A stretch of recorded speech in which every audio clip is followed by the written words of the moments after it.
There were whispers long before the world took notice, tales traded between exhausted mechanics, jittery tower controllers, and pilots who drank a little too much in airport bars.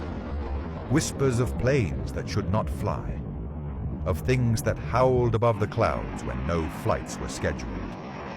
They called them the possessed fleet, and for a long time, no one believed they were real. Then came Flight 906. It departed from Denver International on a cold November night. A Boeing 737, tail number N448KS. The weather was calm, skies clear. But somewhere between takeoff and reaching cruising altitude, something changed. The aircraft veered violently off course. Radio contact became a blur of static and growls, voices screaming in tongues no one could translate. The flight radar captured the plane spiraling into a steep dive, then ascending again, almost vertically, defying the very laws of physics. When it finally vanished off the radar, NORAD scrambled jets to investigate. What they saw made 2 seasoned pilots retire that very week. The plane had changed. Its wings were no longer aluminum but twisted sinew, stretched over bony spines that beat the air like a bat's. Its engines pulsed with a red glow, like open wounds. And the nose, God help them. The nose had split open into a yawning maw, filled with teeth like jagged metal. The fighter jets were ordered to engage, but one was torn from the sky in seconds. The other pilot ejected, swearing he heard the plane laugh as it flew away into the night. From that moment on, the stories multiplied. Planes disappeared over oceans and reappeared months later, dripping with a black, oily substance, reeking of rot. Black boxes recorded the screams of passengers as the cabin walls bled and the overhead bins gnashed shut like jaws. Pilots reported instruments going haywire, cockpits icing over in tropical zones, shadows flickering across the windshield even when flying above 40,000 feet. A secret task force was formed, Project Chimera.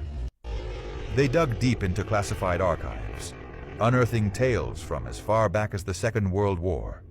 Stories of Nazi experiments on hybrid aircraft, machines fueled by tortured souls, given wings by forbidden rituals.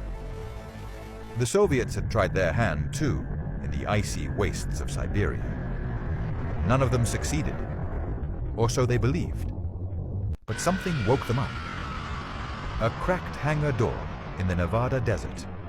A ritual etched into the concrete with blood and jet fuel.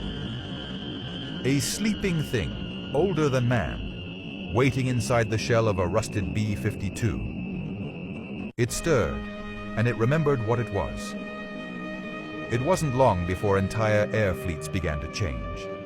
Slowly at first, anomalies in pre-flight checks, corrosion that defied explanation, black feathers found stuck to fuselages. Then came the possessions, flight attendants vomiting sulfur, pilots waking up mid-flight unable to recognize their own hands, passengers whispering in unison before plummeting to their deaths.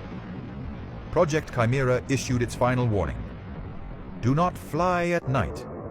Do not board a plane that feels wrong.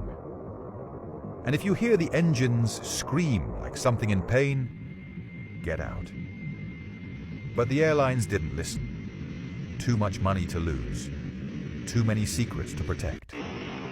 And so the monsters came, hiding in plain sight, taking the form of the very things we trusted to carry us skyward.